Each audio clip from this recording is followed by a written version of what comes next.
আসসালামু আলাইকুম রহমতুল্লাহি ওবরাকাতুহ। আলহামদুলিল্লাহি ওয়াহদা ওয়াসসালাতু ওয়াসসালামু আলা মান লা নাবিয়্যা বা'দা ওয়া আলা আলিহি ওয়া সাহবিহি ওয়া মাওয়ালা।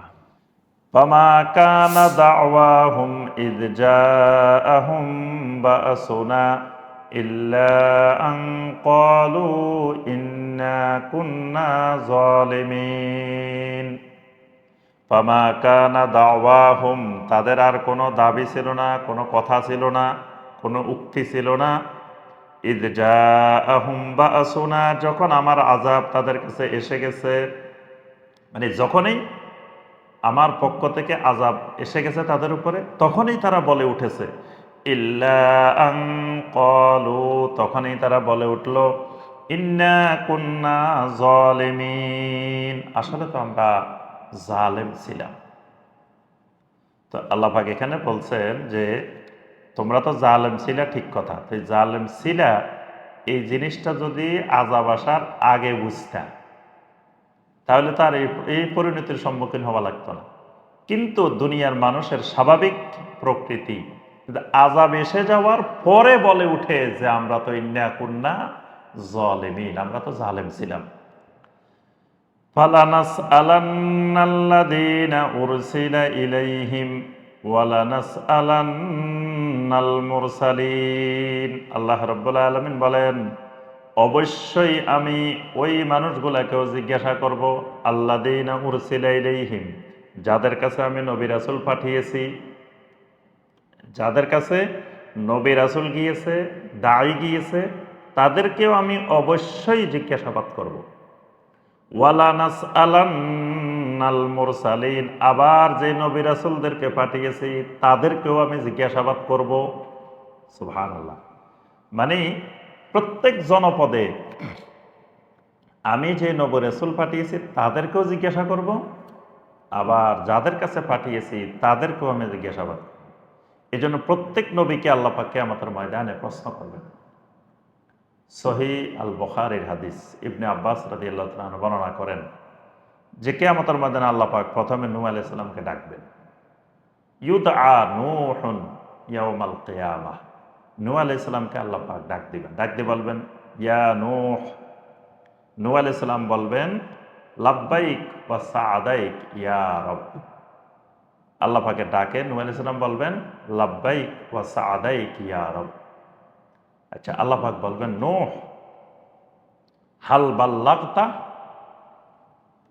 তুমি কি, আমি তোমাকে যে রাসালাতের দায়িত্ব দিয়েছিলাম তুমি কি মানুষের কাছে পৌঁছিয়েছিলে? নূহ আলাইহিস সালাম বলবেন বালা বাল্লাগতু রব্বুল আলামিন, আমি তো ৯৫০ বছর তাদের কাছে দিনে গেছি, রাতে গেছি, রাত দিন দাওয়াত পৌঁছেছি। তাদেরকে এবার জনপদের লোকদেরকে জিজ্ঞাসা করবেন আল্লাহ পাক, হাল বাল্লাগাকুম, তোমাদের কাছে কি আমার নবী নূহ গিয়েছিল? তখন জনপদের লোকেরা বলে উঠবে মা আতানা মিন নাযীর, নূহ নামে কাউকে তো আমরা চিনি না। কই, এই নামে কেউ তো কোনোদিন যাইতে আমরা শুনিও নাই, দেখিও নাই। কোন নবী রাসূল আমাদের কাছে আসেনি। মা আতানা মিন নাযীর, কোন নাযীর, কোন সতর্ককারী আমাদের কাছে আসে নাই। তখন আল্লাহ পাক নূহ আলাইহিস সালামকে বলবেন তাহলে তোমার সাক্ষী কারা?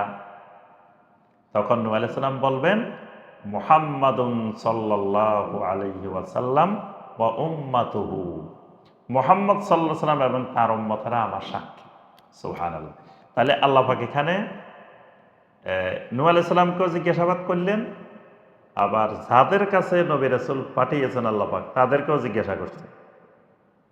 ঈসা আলাইহিস সালামকে আল্লাহ পাক কিয়ামতের ময়দানে জিজ্ঞাসা করবেন ইয়া ঈসা ইবনে মারইয়াম, হে ঈসা ইবনে মারইয়াম, দুনিয়ার মানুষ তোমাকে কেন রব বানাইছে? তুমি কি মানুষকে বলছিলা তোমাকে রব বানানোর জন্য? তখন ঈসা আলাইহিস সালাম বলবেন আল্লাহ আপনি তো সব কিছু জানেন, ইন্নাকা তা'লামুল গায়ব, আল্লাহ আপনি গায়েবের সব জানেন। আমি তো কোনোদিন তাদেরকে বলি নাই আমাকে রব বানানোর জন্য, কিন্তু আমার পরে আমাকে আপনি যখন নিয়ে আসছেন এরপরে তারা কি করছে আমি তো আর জানি না। এই জন্য আল্লাহ রসুল সাল্লাল্লাহু আলাইহি ওয়াসাল্লাম বিদায় হজের যখন খুতবা দিলেন, খুতবার পরে উম্মতকে জিজ্ঞাসা করলেন, হাল বাল্লাগতু, আমার উম্মতেরা আমি কি তোমাদের কাছে দাওয়াত পৌঁছিয়ে দিয়েছি? সাহাবাই কারাম বলে উঠলেন, বালা ইয়া রাসূলুল্লাহ, হে আল্লাহ রাসূল সাল্লাল্লাহু আলাইহি ওয়াসাল্লাম, অবশ্যই আপনি আল্লাহর পক্ষ থেকে যা এসেছে সব পৌঁছাই দিয়েছেন। তখন নবী সাল্লাল্লাহু আলাইহি ওয়াসাল্লাম বলেন, আল্লাহুম্মা শাহাদ, আল্লাহুম্মা শাহাদ, আল্লাহুম্মা শাহাদ, হে আল্লাহ আপনি সাক্ষী থাকেন, আপনি সাক্ষী থাকেন, আপনি সাক্ষী থাকেন।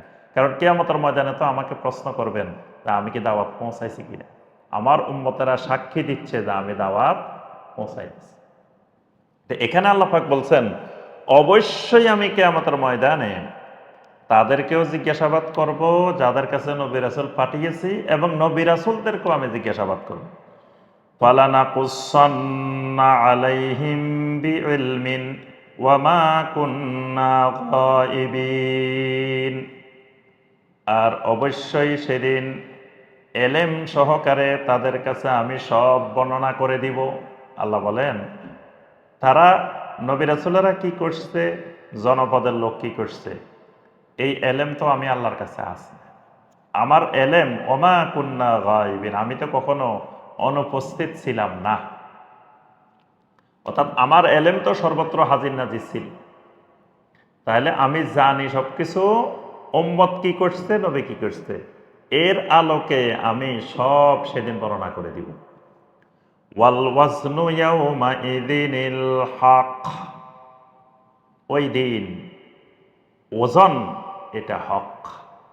ওয়াজন মানে মিজান, মিজানে ওজন করা হবে। এই ওয়াজান এটা হক, এটা সত্য। এজন্য মিজান বিশ্বাস করা আহলুস সুন্নাহ ওয়াল জামাতের আকীদা, ফরজ। কেউ যদি মিজান অস্বীকার করে সে কাফের হয়ে যাবে। এখানে আল্লাহ পাক, এটা হলো দলিল ৮ নম্বর আয়াত, ওয়াল ওয়াজনু ইয়াউমাইযিনিল হক, আজকের এই দিনে ওজন করা এটা হক। এজন্য আখিরাতের স্তরগুলোর মধ্যে একটা স্তর হলো মিজান। প্রত্যেকটা মানুষকে মিজানের সামনে দাঁড়াইতে হবে। তো এই মিজানের মধ্যে ৩ জিনিস ওজন করা হবে। প্রথমে ওজন করা হবে আমল। প্রত্যেক ব্যক্তির যা আমল আছে আমলগুলোকে মিজানের মধ্যে ওজন করা হবে। ২ নম্বরে ওজন করা হবে আমল নামা, দাফতার। আমল নামা যেখানে আমল লেখা হয়েছে এটা ওজন করা হবে। ৩ নম্বর ওজন করা হবে আমলকারী, আমলকারীকেও কিয়ামতের ময়দানে ওজন করা হবে।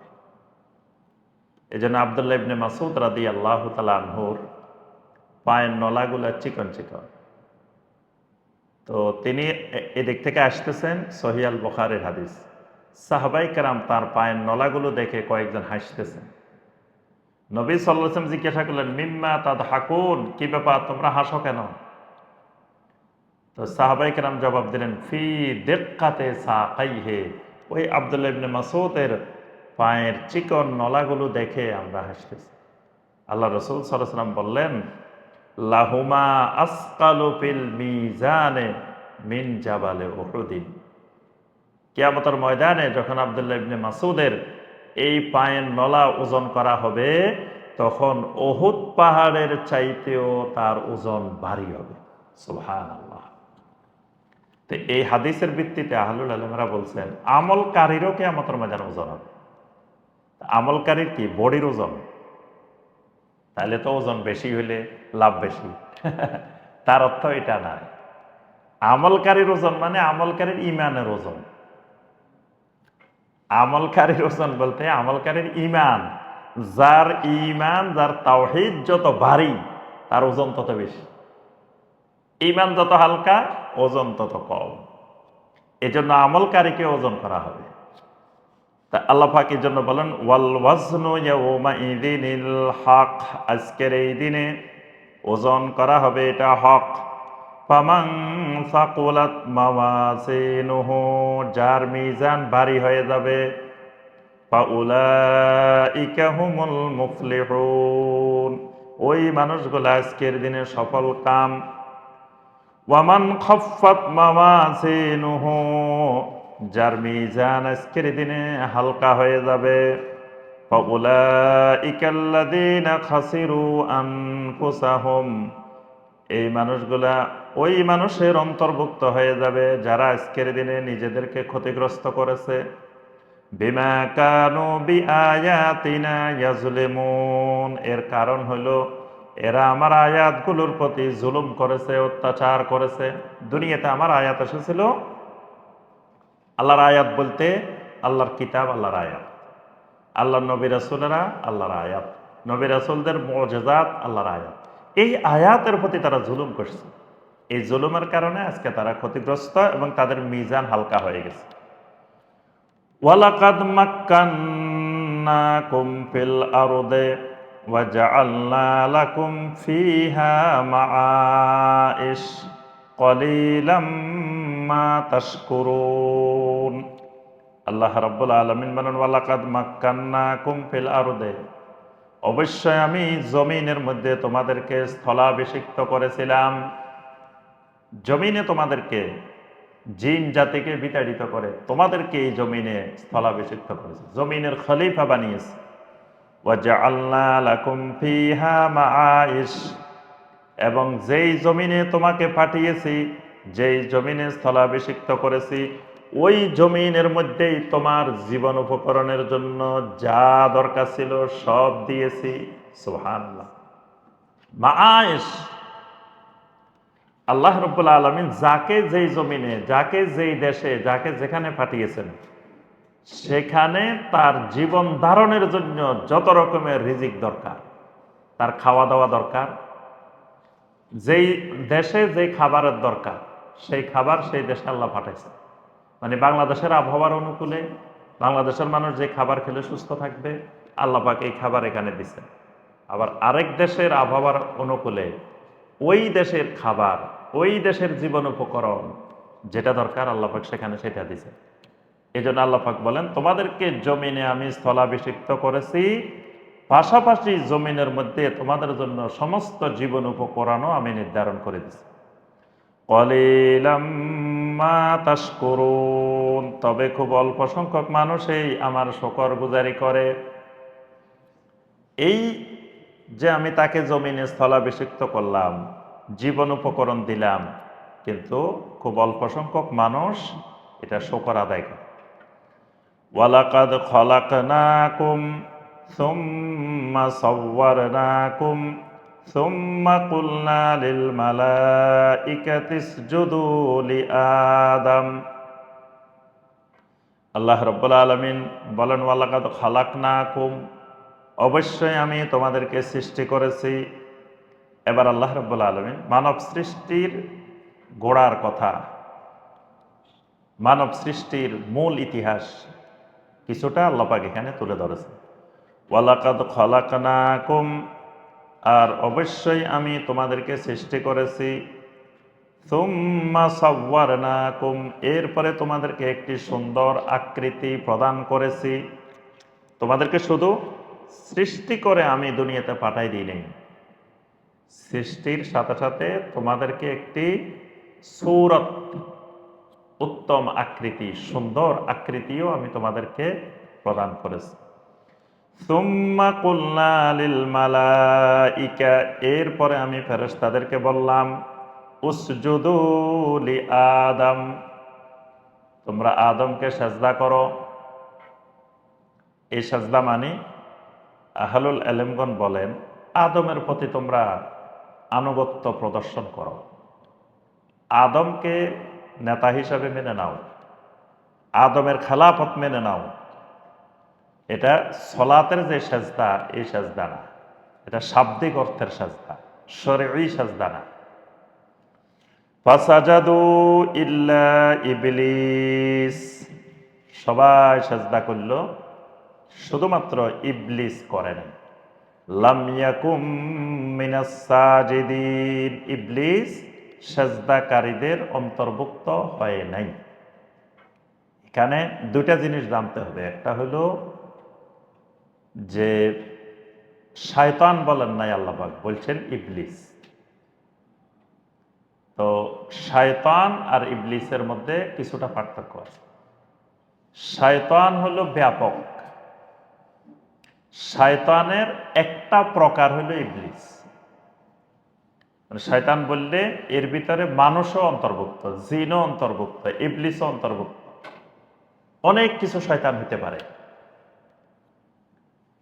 এই জন্য ওই যে সূরা আন-নাস, সূরা নাসের মধ্যে আল্লাহ পাক বলছেন মিন শাররিল ওয়াসওয়াসিল খান্নাস আল্লাযী ইউওয়াসবিসু ফি সুদুরিন নাস মিনাল জিন্নাতি ওয়ান নাস। আল্লাহর কাছে আশ্রয় চাইতে বলা হয়েছে কিসের থেকে? মিন শাররিল ওয়াসওয়াসিল খান্নাস, খান্নাস থেকে, যারা কুমন্ত্রণা দেয়। খান্নাস কারা? আল্লাযী ইউওয়াসবিসু ফি সুদুরিন নাস, যারা মানুষের অন্তরে, মানুষের ভিতরে ওয়াসওয়াসা সৃষ্টি করে, কুমন্ত্রণা দেয়। এরা মিনাল জিন্নাতি ওয়ান নাস, মানুষও হতে পারে, জিনও হতে পারে। তাহলে শয়তান মানুষও হতে পারে, জিনও হতে পারে, বা শয়তান কোন বিধিবদ্ধ আইন কানুনও শয়তান হতে পারে, অথবা ইবলিসও হতে পারে। এজন্য শয়তানটা অনেক ব্যাপক। তো এখানে আল্লাহ রাব্বুল আলামিন বলছেন ইল্লা ইবলিস, এখানে শুধু ইবলিসের কথা বলছে, ইবলিস সাজদা করেনি। আরেকটি প্রশ্ন যে আল্লাহ পাক সাজদা করতে বলছেন লিল মালাইকা, ফেরেশতাদেরকে। তো ইবলিস তো ফেরেশতা না, তাহলে ইবলিসের সাজদা না করলে অসুবিধা কি? ফেরেশতাদেরকে সাজদা করতে বলছেন, ইবলিস তো মিনাল জিন, ইবলিস হলো জিন, তো ইবলিস সাজদা করে নাই, তাহলে তো অসুবিধা হওয়ার কথা না।